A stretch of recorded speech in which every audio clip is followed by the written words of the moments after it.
نماز کے اندر اب نبی علیہ السلام امامت کروا رہے ہیں. دوران نماز بس دل میں خیال آ گیا کاش اللہ کعبہ بدل دے، اور اسی خیال کی خاطر، اسی آرزو کی خاطر نبی علیہ السلام صحابہ کو قرات و امامت رہے تھے، مصلی امامت پر کھڑے ہیں، لیکن دوران نماز بار بار اپنا چہرہ آسمان کی طرف اٹھاتے ہیں کہ میرے پروردگار کعبہ بدل دے. اب اللہ رب العزت نے فوراً جبرائیل کو بھیجا اور قرآنی آیت نازل فرمائی، قد نرا تقلب وجہک فی السماء. میرے حبیب، جس مقصد کے لیے، جس آرزو اور خواہش کے لیے آپ کا چہرہ مجھ رب کی طرف بار بار اٹھ رہا ہے، تیرا رب تیرے چہرے کے اٹھنے کو دیکھ رہا ہے. فَلَا نُوَلِّيَنَّكَ قِبْلَةً تَرْضَاهَا. حکم آ گیا میرے حبیب کعبہ بدل دو. فَسَمَّا وَجْهُ اللَّهِ. اللہ نے کہا میری ذات تو ہر طرف موجود ہے میرے حبیب، میں کسی سمت کا محتاج نہیں، میری ذات ہر جگہ پر موجود ہے. فَلَا نُوَلِّيَنَّكَ قِبْلَةً تَرْضَاهَا. میرے حبیب میں اسے کعبہ بنا دیتا ہوں جدھر تیرا چہرہ پھر جائے گا.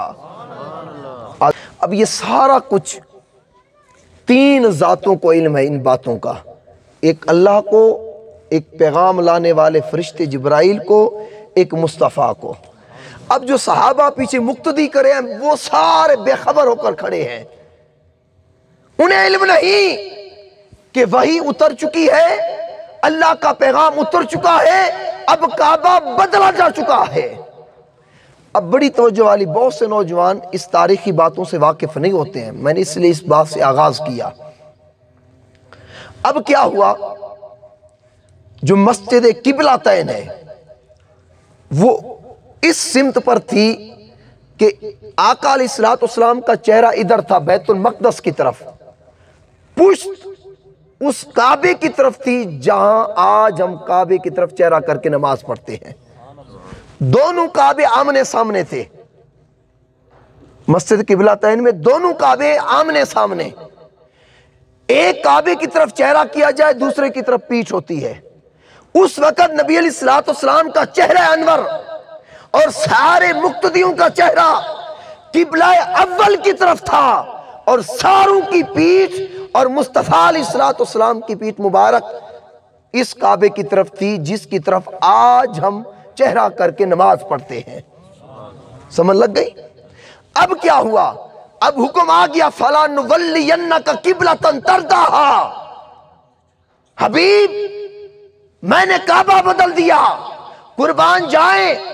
اگر ایک نماز کا ٹائم بدلنا ہو، امام صاحب ایک دن پہلے اعلان کرتے ہیں کل ظہر کی نماز اتنے وقت پر پڑھی جائے گی، کل عصر کی نماز 4:30 بجے پڑھی جائے گی. ایک دن پہلے اعلان ہوتا ہے کہ نہیں؟ لیکن یہاں کعبہ بدلا جا رہا ہے، کسے خبر تک نہیں، کسے پتہ بھی نہیں، یہاں کعبہ بدلا جا رہا ہے.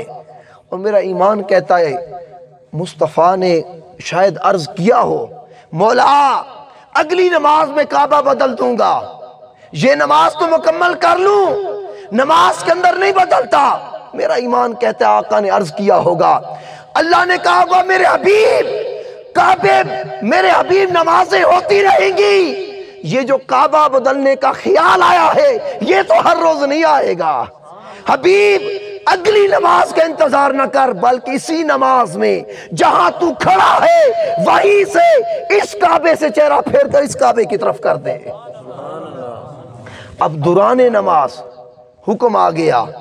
اب میرے آقا نے جب چہرہ پھیرا، پہلا منظر یہ ہو گیا، جب چہرہ پھر گیا مقتدیوں کا چہرہ اس کعبے کی طرف تھا، میرے آقا کا چہرہ اس کعبے کی طرف. مقتدی اور امام آمنے سامنے آ گئے، جیسے آپ میری طرف دیکھ رہے ہیں میں آپ کی طرف. نبی علیہ الصلوۃ والسلام ایسے آ گئے تھے, صفیں بندی ہوئی تھیں. نبی علیہ الصلوۃ والسلام نے پہلی صف کو چیرا, دوسری کو, جتنی صفیں تھیں, آخر میں جا کر نبی علیہ الصلوۃ والسلام کھڑے ہو گئے.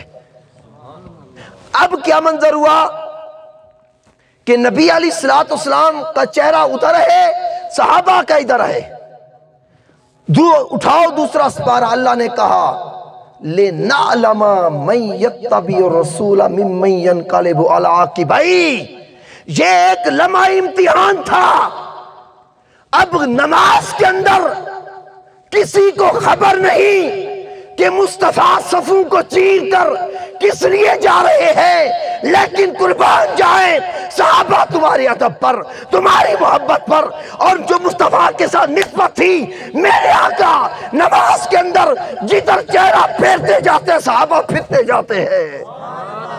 میرے آقا جدھر رخ مصطفیٰ پھرتا جاتا ہے نماز کے اندر صحابہ اپنے چہرے پھیرتے جاتے ہیں. یہ صحابہ کا عشق مصطفیٰ تھا. حالانکہ ان کو خبر نہیں تھی, اگر نہ پھیرتے وہ یہ کہہ سکتے تھے یا رسول اللہ میں تو خبر نہیں تھی, لیکن مصطفیٰ کے ساتھ اتنی محبت تھی, ایسا عشق تھا, ایسا تعلق تھا کہ جدھر رخ مصطفیٰ پھرتا گیا صحابہ اپنے چہرے پھیرتے گئے, چہرے پھیرتے گئے. یارو وہی تعلق آج کے نوجوان آقا کے ساتھ قائم کریں.